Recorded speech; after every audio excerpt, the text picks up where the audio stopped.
Hello and welcome back to our channel. This is your Sonia ma'am और मैं आज आपके लिए लेके आई हूँ part 2।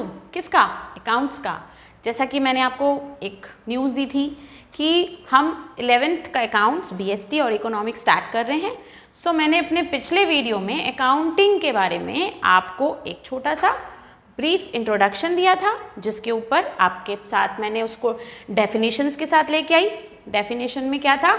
CSAR, it means C for calculation, S for summarizing, A for analyzing and R for record। ये चार चीज़ों के ऊपर ही बेस्ड है आपकी अकाउंटिंग की डेफिनेशन, मीनिंग एंड इंट्रोडक्शन। ठीक है। एंड देन उसके बाद मैंने आपको क्या करवाया? Main objectives. ऑब्जेक्टिव्स क्या क्या होते हैं किसके? अकाउंटिंग मेंटेन करने के। अब वो था छोटा सा ब्रीफ उसके ऊपर डिस्कशन और इंट्रोडक्शन, और आज मैं आपके पास लेके आई हूँ पार्ट 2 अकाउंट्स का, जिस पर हम कुछ और नई चीज़ों के बारे में डिस्कस करेंगे। ठीक है। फिर एक पार्ट 3 लेके आऊँगी जिस पर मैं उस चैप्टर को फिनिश्ड कर दूँगी, एंड देन मैं आपके पास लेके आऊँगी चैप्टर 2। तो ये जो हमारा बेसिक है, थ्योरी पार्ट है अकाउंट्स का, ठीक है, वो मैं आपको पार्ट वाइज में बताती जाऊंगी। ज़्यादा लंबा रखने की ज़रूरत नहीं है वीडियो, बिकॉज ये आपके लिए जो इनिशियल डिटेल है, इनिशियल उसके बारे में जो मैं डिस्क्राइब करने वाली हूँ, तो उसका जो पार्ट है ना वो छोटा छोटा रखेंगे। बिकॉज क्या होता है ना, लेंथी हो जाएगा ना, तो आपको जो मेन चीज़ समझने की है वो आप समझ नहीं पाएंगे। क्लासेस में तो आपको करना ही है, स्कूल में बड़ी बड़ी बुक्स तो आपको पढ़ना ही है, लेकिन जो शॉर्ट में और जो उसका बेसिक मैं बताने वाली हूँ उसको हम आगे लेकर चलते हैं। So let's begin. Users of accounting information. Users से हम क्या समझते हैं कि अकाउंटिंग इंफॉर्मेशन को कौन कौन यूज़ करता है, ये भी आपके चैप्टर में है अभी। तो मैं इसको आपको एक बेसिक तरीके से समझाती हूँ। ठीक है, कि कोई भी चीज़ जैसे हम यूज़ करते हैं तो उसको कौन कौन यूज़ करता है। घर पे ही अगर आपकी कोई चीज़ पड़ी हुई है, लैपटॉप पड़ा हुआ है, तो वो लैपटॉप कौन कौन यूज़ करता है? आपके फादर, आपकी मदर, आपकी बहन, आपका भाई और वॉटेवर। ठीक है, तो वो आपको पता होता है कि उसको यूज़ करने वाले कौन कौन से हैं। इसी वे में अकाउंटिंग इंफॉर्मेशन को यूज़र्स कौन है, कौन कौन यूज़ करता है उनको, तो हम उसके बारे में पढ़ने वाले हैं। फर्स्ट ऑफ ऑल फिर से एक बार अकाउंटिंग के बारे में हम छोटी सी एक क्या ले लेते हैं, definitions. Accounting is a service activity. Its function is to provide qualitative information, primarily financial in nature, about economic entities that is intended to be useful in making economic decision। सारी की सारी इकोनॉमिक एक्टिविटीज़, इकोनॉमिक क्यों? क्योंकि इसी से हमारा financial status पता पड़ता है कि हर किसी को, जो भी बंदा बिजनेस स्टार्ट करता है, हर कोई के माइंड में यही सेटअप रहता है कि we have to earn profit. कोई भी ऐसा बंदा बिजनेसमैन नहीं होगा जो ये सोचकर बिजनेस स्टार्ट करे कि चलो बिजनेस ही तो है, स्टार्ट करते हैं। नो, उसका मेन पर्पस होता है कि वो प्रॉफिट अर्न करे। ओके, तो प्रॉफिट अर्न करना means your economic activity is this. By this you are country to the part of your nation. क्यों? क्योंकि आपका लिविंग स्टैंडर्ड अगर बढ़ता है आपकी इकोनॉमिक एक्टिविटीज़ के थ्रू, तो it means you are country to your nation. ठीक है, तो economic activities, financial status, these both are related with accounting purpose. Clear? Next आते हैं हम यूजर्स ऑफ अकाउंटिंग इंफॉर्मेशन। कौन कौन होते हैं? एक होते हैं एक्सटर्नल यूजर्स, एक होते हैं internal users. How external and internal? External means जो कंपनी बिजनेस के अंदर होते हैं। ठीक है, जैसे कि हो गए lender, investors, government, consumer groups, external auditors and customers, जो होते हैं external means out of the business. Business के बाहर के जो यूजर्स हैं, जो बिजनेस में नहीं हैं बट बिजनेस के बाहर रहते हैं, वो अकाउंटिंग को, इंफॉर्मेशन को गैदर करते हैं। उनको ये जानना बहुत ज़रूरी होता है कि बिजनेस किस पर्पस से है, हमें उनको लोन देना चाहिए कि नहीं देना चाहिए, हमें उस बिजनेस पर इन्वेस्ट करना चाहिए कि नहीं करना चाहिए। और गवर्नमेंट के पास अकाउंटिंग इंफॉर्मेशन इसीलिए होना चाहिए बिकॉज वो बहुत सारी चीज़ों के लिए हमें नोटिस पास करता है। ठीक है। तो गवर्नमेंट के पास भी अकाउंटिंग इन्फॉर्मेशन होनी बहुत ज़रूरी है किसी भी पर्टिकुलर बिजनेस के लिए। और आते हैं कंज्यूमर्स ग्रुप्स। कंज्यूमर्स ग्रुप्स जो रहते हैं वो एक्सटर्नल क्यों होते हैं? बिकॉज वो डिसाइड करते हैं कि हमें वो प्रोडक्ट खरीदना है। वो बिज़नेस जो भी बिज़नेस हम सेटअप करते हैं उसका रिलेशन डायरेक्ट कंज्यूमर्स के साथ होता है, ठीक है। तो उनके लिए भी अकाउंटिंग इन्फॉर्मेशन बहुत ज़रूरी होती है। और आते हैं एक्सटर्नल ऑडिटर्स और कस्टमर्स के ऊपर। तो ये सब चीज़ें मिलके लोग मिलके हमारा क्या बनाते हैं? एक्सटर्नल यूज़र बनाते हैं जो आउटसाइड ऑफ द बिजनेस होते हैं। अब आते हैं इंटरनल यूज़र्स में।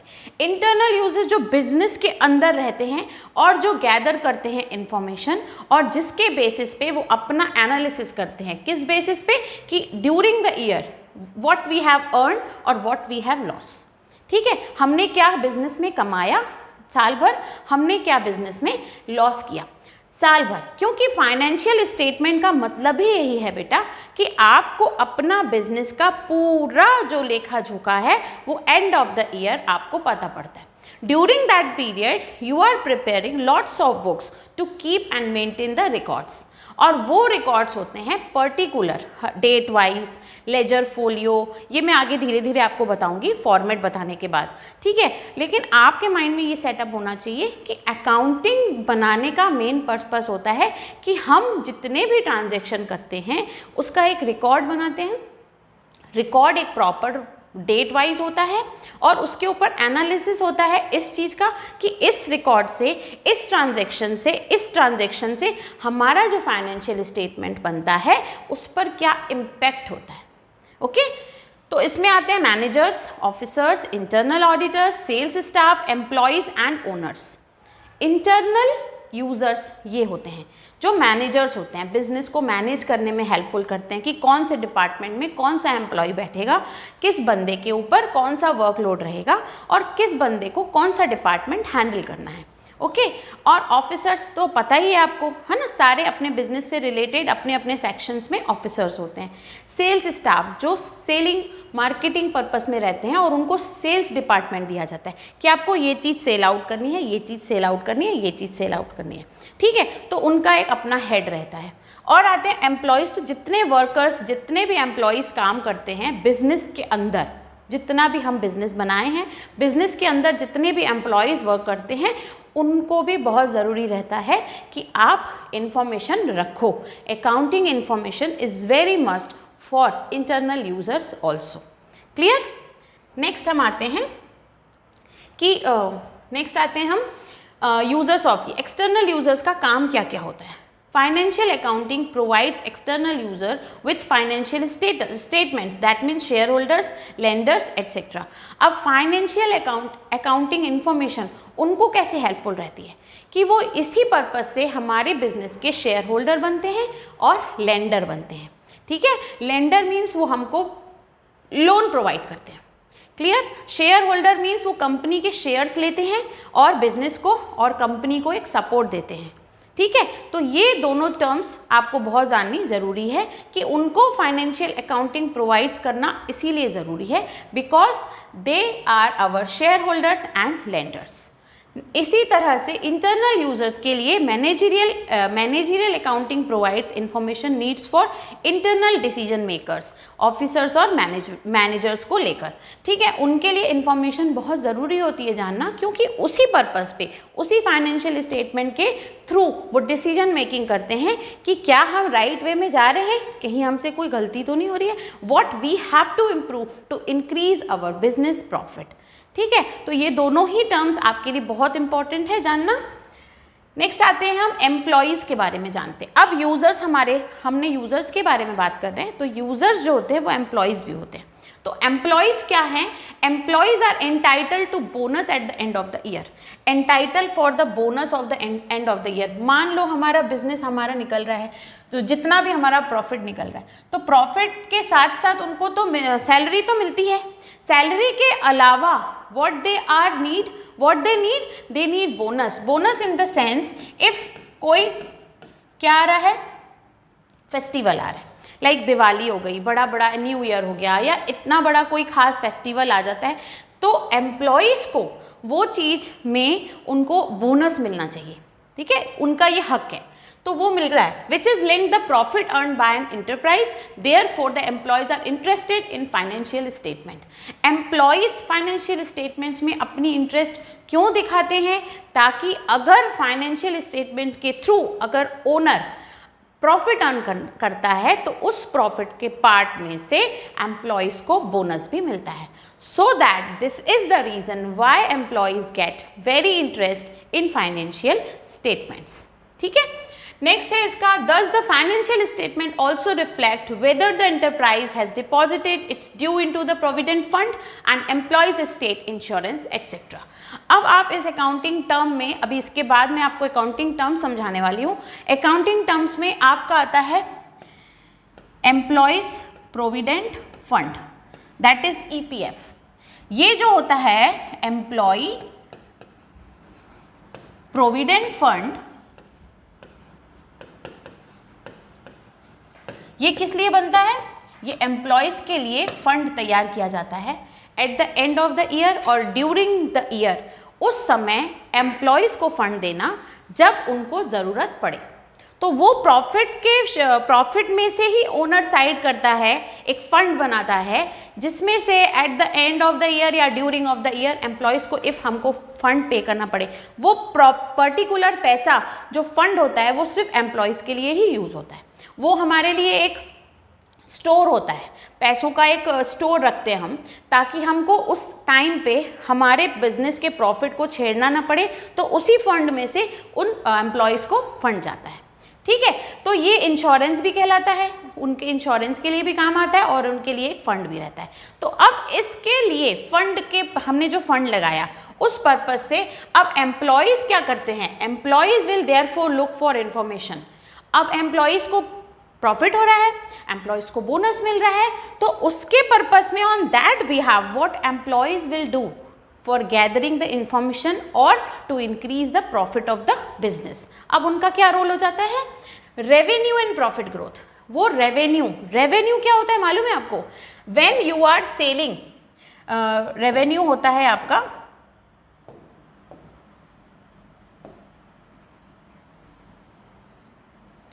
देखो रेवेन्यू कैसे निकलता है? Sales, during the sales what you are earning that is your revenue, वो आपका रेवेन्यू बनता है।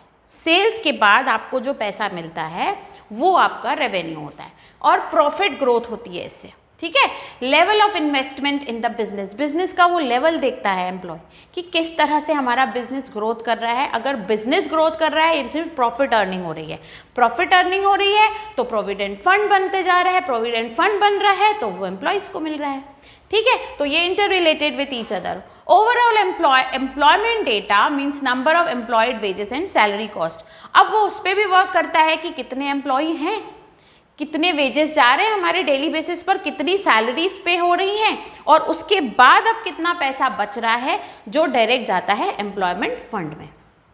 ठीक है, status and valuation of company, pensions schemes, level of company pensions, contributions. तो इन सब कंट्रीब्यूशंस के ऊपर भी उसका फोकस रहता है कि किस तरह से इंश्योरेंस हो रहा है, किस तरह से पेंशन जा रही है, कट रही है। Because we all know that if we are doing any job in any company either in private sector or in government sector, एक फंड होता है जो एम्प्लॉयज़ का कटता है और that will be paid in the form of in the term of pension. ठीक है, उसको पेंशन भी बोला जाता है, जैसे कि बहुत सारे एम्प्लॉयज़ को पेंशन मिलती है, वो किसी भी प्राइवेट सेक्टर में भी क्यों ना हो। तो ये आ गया हमारा एम्प्लॉयज़ के लिए। अब हम आते हैं ओनर्स के ऊपर। I know this term is very well known by you all. Owner means क्या? ओनर वही होता है जो बिजनेस सेटअप करता है। ठीक है, बिजनेस सेटअप करने के लिए ओनर का ही सबसे बड़ा योगदान होता है, कंट्रीब्यूशन होता है। जैसे कि अगर कोई ओनर है, उसको बिजनेस सेटअप करना है, तो सबसे बड़ी रिस्पॉन्सिबिलिटी भी उसी की होती है और सबसे बड़ा रिस्क भी उसी के लिए होता है। ठीक है, क्यों? क्योंकि उसी का है जो भी है, तो he is the only owner. अच्छा, ओनर भी बहुत तरह के होते हैं। ओनरशिप, सोल प्रोप्राइटरशिप तो आप सुने होंगे। सोल प्रोप्राइटरशिप मीन्स क्या होता है? देखो, जब पर्टिकुलर एक बंदा ही बिजनेस हायर करता है, बिजनेस बनाता है, बिजनेस अपने दम पे खड़ा करता है, तो वो हो गया सोल प्रोप्राइटरशिप। अगर एक साथ 2-3 जन मिलकर एक बिजनेस को सेटअप करते हैं तो वो जो ओनरशिप होती है वो तीनों में या चारों में इक्वली डिवाइड हो जाती है। ये हो गया ओनरशिप। ओनरशिप का मतलब होता है पोजीशन ऑन द बिजनेस, ठीक है। Owners contribute capital in the business and are exposed to maximum risk. Thus, they are interested in knowing the profit or loss by business beside the safety of their capital. As a result, financial statement give the information about the profit or loss and financial position of the business. Owner क्या लेके आता है? Capital लेके आता है। Capital, अब आप बोलोगे कौन सा कैपिटल मैडम, कौन सा कैपिटल होता है मैम? जैसे कि इंडिया का कैपिटल दिल्ली या छत्तीसगढ़ का कैपिटल रायपुर? नहीं, ये वाला कैपिटल नहीं। We are not talking about this type of capital. Capital means the money, मतलब पूंजी बोलते हैं उसको। In accounting term we call it पूंजी। पूंजी इन द सेंस आप जो पैसा लगा रहे हो एक बिजनेस सेटअप करने में, दैट इज योर कैपिटल। तो अब कैपिटल को कोई आपको पूछता है कि व्हाट इज कैपिटल, तो आप पहले कंफर्म हो जाइएगा कि अकाउंटिंग लैंग्वेज वाला कैपिटल बताना है कि कौन सा कैपिटल बताना है। तो इस टर्म में, अकाउंटिंग टर्म में, कैपिटल मीन्स होता है पूंजी, पैसा जो एक ओनर लगाता है अपने बिजनेस को सेटअप करने के लिए, ठीक है। तो वो कैपिटल बिजनेस के लिए होता है और मैक्सिमम रिस्क लेके वो बिजनेस को सेटअप करता है, बिकॉज वो अपने ही रिस्क पर बिजनेस सेटअप करता है, अपना कैपिटल इन्वेस्ट करता है। दैट मीन्स द रिस्क, और रिस्क फैक्टर भी उसका है और प्रॉफिट फैक्टर भी उसी का बनता है, ठीक है। तो they are interested in knowing the profit और loss by the business. They are means कौन? ओनर्स। जो ओनर्स हैं अब उनके पास ही राइट होता है कि वो जाने कि क्या बिजनेस से हमें प्रॉफिट हो रहा है या लॉस हो रहा है। तो ये कॉन्सेप्ट भी क्लियर होना चाहिए कि ओनर्स जो होते हैं वो कैपिटल इन्वेस्ट करते हैं और उस कैपिटल इन्वेस्ट करने के बाद they are the only person who knows about the profit and loss during the year और at the end of the financial statement, ठीक है। अब देखो लेंडर्स क्या होते हैं। लेंडर्स मीन्स जो लोन देते हैं, ठीक है। Bank and loan stockholders who lend money to a business require information that helps them determine whether loans and interest will be paid when due. देखो भाई, अगर आपको लोन लेना है, किसी से भी पर्सनल भी लोन लेना है, अगर आप बिजनेस भी नहीं कर रहे हो, मैं आपको इस कॉमन टर्म में बता रही हूँ, नॉर्मल वे में बता रही हूँ। अगर मुझे पर्सनली किसी से मुझे लोन चाहिए तो वो लोन देते समय मेरा रिकॉर्ड तो देखेगा ना, मेरा चेक करेगा ना कि क्या ये बंदा मुझे पैसा दे पाएगा, क्या ये मेरी इंटरेस्ट पे कर पाएगा, क्या मुझे इसको देना चाहिए। तो वो मेरा पहले क्या बैकग्राउंड जानना चाहेगा ना कि वो मुझे पैसा देने के लिए क्या मैं उसकी चुका पाऊंगी कि नहीं, है ना। इन द सेम वे अगर लेंडर्स क्या करते हैं, किसी भी बिजनेस पर पैसा लगाने या पैसा उधार देने के लिए उनको उनकी फाइनेंशियल स्टेटमेंट्स चेक करना बहुत इंपॉर्टेंट होता है। तो इट मीन्स कि that financial statements is also helpful for us to take loan from any other companies और बैंक, ठीक है। बैंक से अगर हमको लोन लेना है तो बैंक को तो फुल प्रूफ चाहिए भाई कि आप उनको टाइम से लोन चुका सकते हो कि नहीं, आप उनको इंटरेस्ट पे कर सकते हो कि नहीं, ठीक है। समझ में आ गया है कि लेंडर्स भी क्या करते हैं। लेंडर्स का मतलब क्या हुआ, अगर वो हमें बिजनेस पर्पस से लोन देता है तो वो उसको इन्फॉर्मेशन देना बहुत इम्पॉर्टेंट है और वो इन्फॉर्मेशन गैदर भी कर सकता है किसी और से कि क्या हम जिसको लोन दे रहे हैं वो पार्टी लोन चुका सकती है कि नहीं। क्लियर। नेक्स्ट आते हैं इन्वेस्टर। अब इन्वेस्टर और लेंडर दोनों अलग अलग चीज होती है। लेंडर हमें लोन देगा, इन्वेस्टर इन्वेस्ट करेगा तो प्रॉफिट भी लेगा, ठीक है। तो investors are concerned about risk and return relation to their investment. वो रिस्क भी लेगा, लेंडर रिस्क नहीं लेगा। लेंडर को क्या मतलब, वो तो अपना पैसा वापस लेगा ही लेगा एट एनी कॉस्ट। लेकिन जो इन्वेस्टर होता है, इन्वेस्ट करते समय ये दिमाग में रखता है कि हाँ मेरी भी रिस्क है क्योंकि मैंने भी इन्वेस्ट किया है, वो भी उतना लायबल रहेगा जितना कि ओनर रहेगा, ठीक है। तो इन्वेस्टर और ओनर दोनों ही रिस्क और रिटर्न रिलेशनशिप में बाउंडेड रहते हैं। They require information to decide whether they should continue to invest in business. अब वो क्यों कनेक्टेड रहेंगे और डिटरमाइन रहते हैं और फाइनेंशियल स्टेटमेंट्स के थ्रू, क्योंकि वो ये सोचते हैं कि क्या अगर हम इसमें इन्वेस्ट कर रहे हैं तो क्या हम कंटिन्यू इसमें इन्वेस्ट कर सकते हैं। तो ये चीज़ देखने के लिए उन्हें किस चीज़ की हेल्प चाहिए? फाइनेंशियल स्टेटमेंट की हेल्प चाहिए. They also need to be able to assess whether a business will be able to pay dividend and to measure the performance of the business management's overall. और वो ये भी check करेंगे कि overall management कैसा है business का, क्या वो डिविडेंड्स पे कर सकते हैं, क्या वो हमें अच्छी सी नॉलेज देकर उस प्रोफेशन को आगे बढ़ा सकते हैं. तो ये हो गया हमारा इन्वेस्टर के बारे में. ठीक है, अब हम आते हैं The key accounting information for lender is therefore. Key information, key accounting किसके लिए? Lenders के लिए. First कैश फ्लो देखेगा वो किस तरह से हमारा कैश फ्लो होता है. कैश फ्लो भी दो तरह से होते हैं.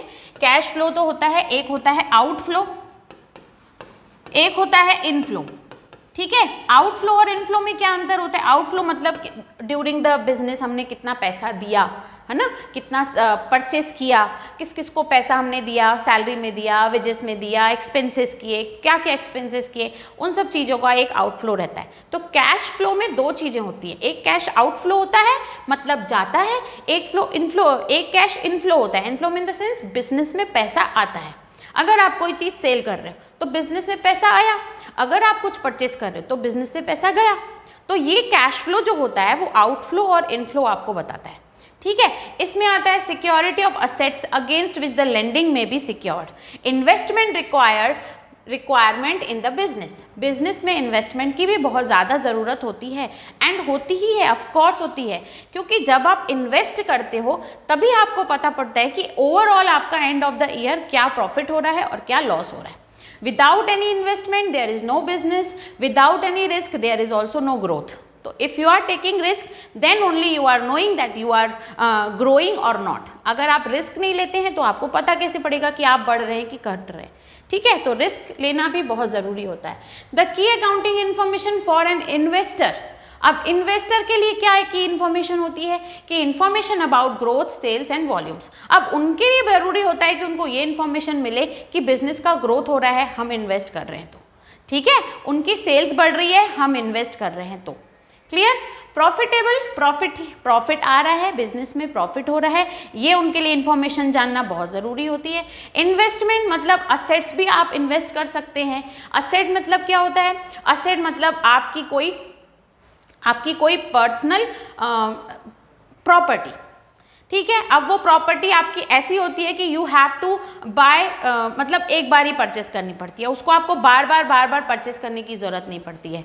तो वो असेट्स मैं आपको बताऊंगी किस तरह से आएंगे. उनका भी एक मैंने कॉलम बनाया है जिसमें आपको मैं असेट, लाइबिलिटी, कैपिटल, इन सब चीज़ों के साथ और एक बार अवगत कराऊं. अवगत मतलब आपको एक इन्फॉर्मेशन दूं. ठीक है, क्योंकि ये वाली भी जो टर्म्स हैं ये आपके लिए नहीं है बेटा, because you are now in class 11th. तो ये आपके लिए बेसिक है जो जानना बहुत ज़रूरी है. तो इस टर्म को कंप्लीट करने के बाद मैं उस पर भी छोटा सा आपको डिटेल देती हूँ.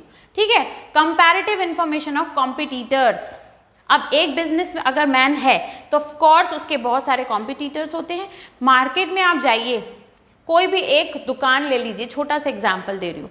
एक अगर कपड़े मार्केट में आप जाते हो तो कितने सारे कपड़ों की दुकान होती है. उनमें कितना ज़्यादा कंपटीशन होता होगा. अगर आप एक बर्तन की दुकान में जाते हैं तो बर्तन वालों का भी कितना कंपटीशन होता है.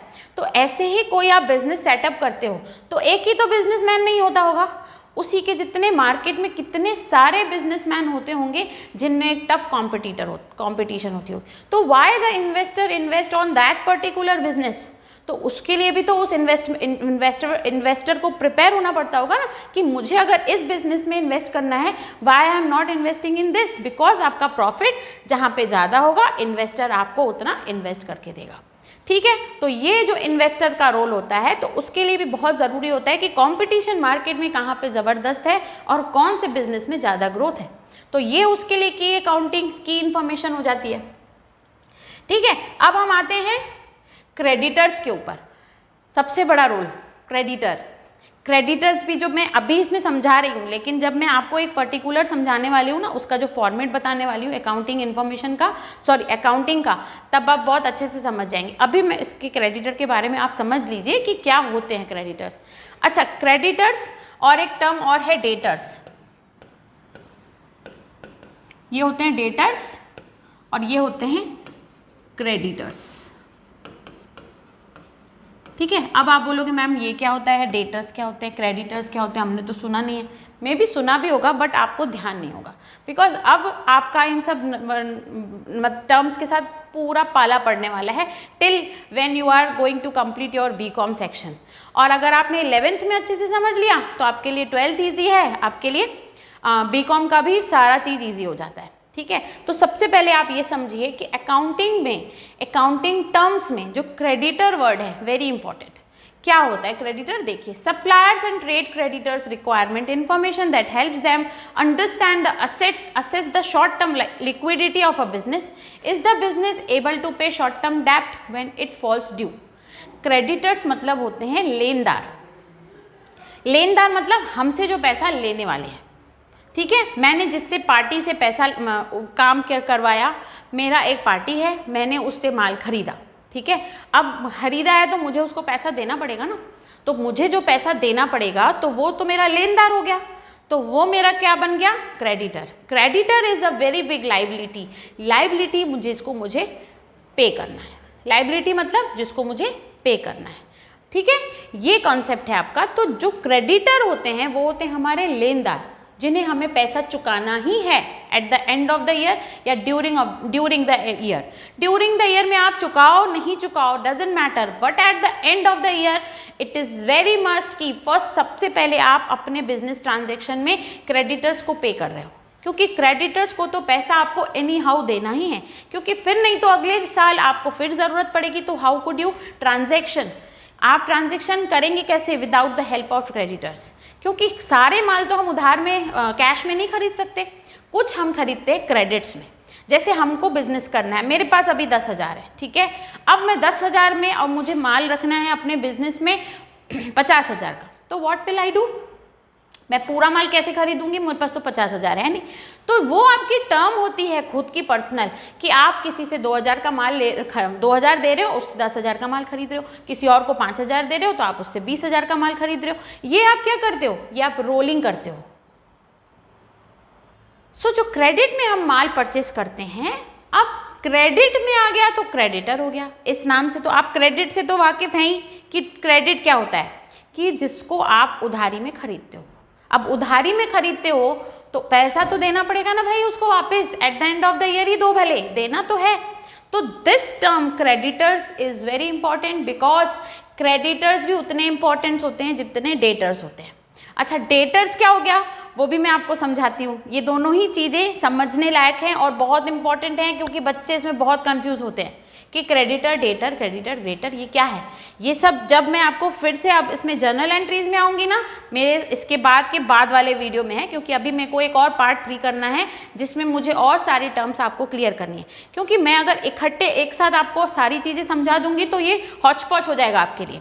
तो आप line wise, serial wise, step by step समझेंगे तो it will be very helpful to you. Because देखिए, स्कूल तो आपको जाना ही है ना, स्कूल में भी आपको समझना है, टीचर से भी आपको नॉलेज मिलने वाली है, बट अगर आप उसको हौच-पौच वे में समझ जाते हैं तो आप कभी क्लियर नहीं हो पाएंगे। बिकॉज बहुत इंपॉर्टेंट होता है कि आपको समझाने के लिए, समझने के लिए आपका माइंड कॉन्सेंट्रेट होना चाहिए।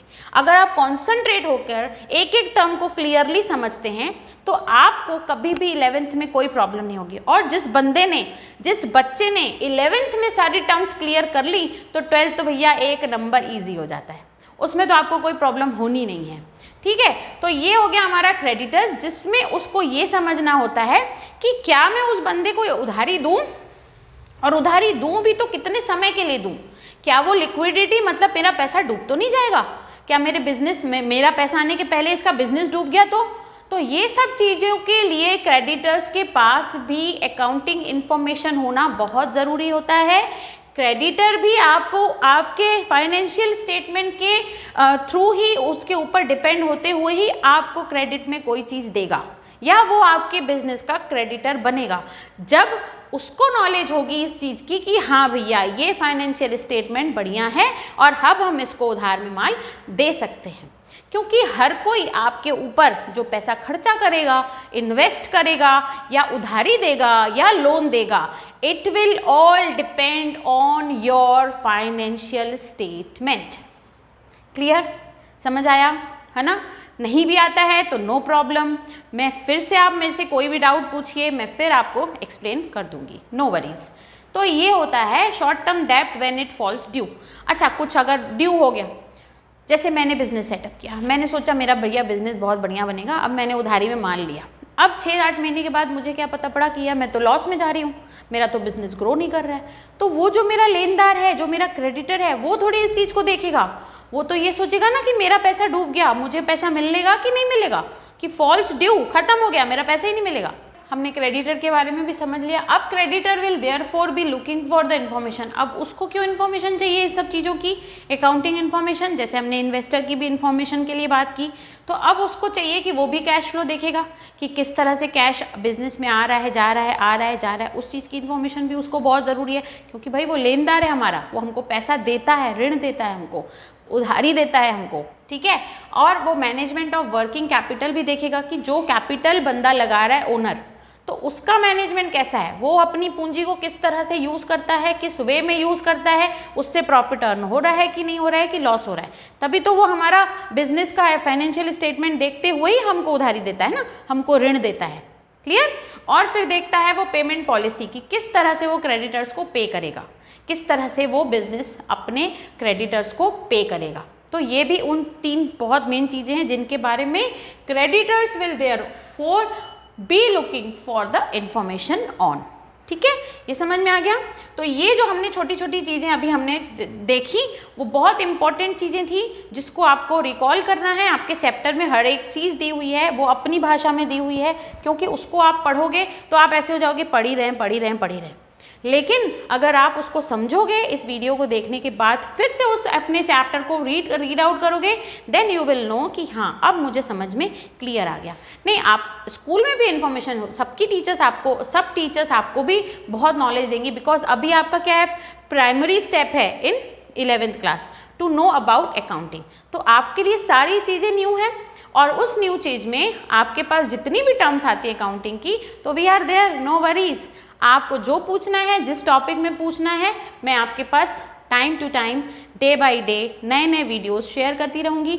तो भाई होमवर्क ये है आपका कि सबसे पहले आपको जितना मैंने पढ़ाया उसको आप फिर से देखिए वीडियो में, और फिर से समझिए, और फिर उसको फिर चैप्टर से रीड आउट करिए। और दूसरा और सबसे मेन इम्पॉर्टेंट है क्या होमवर्क, कि आप इस वीडियो को लाइक करिए, शेयर करिए, और सबके साथ शेयर करिए। जितना आप शेयर करेंगे बहुत अच्छा रहेगा, क्योंकि बहुत सारे लोगों तक बहुत अच्छी इन्फॉर्मेशन जाएगी, ठीक है। तो ये मेरा पार्ट 2 अभी एंड हो गया, इसके साथ मैं आपको थैंक यू बोल रही हूँ, और फिर एक नए पार्ट के साथ इसी पार्ट 3 में मैं आपके और सारी टर्म्स को क्लियर करूँगी, और फिर मैं आके लेके आऊँगी चैप्टर 2। सो इसी होप के साथ कि you all are doing very well and doing your studies also very well. Keep learning, keep growing.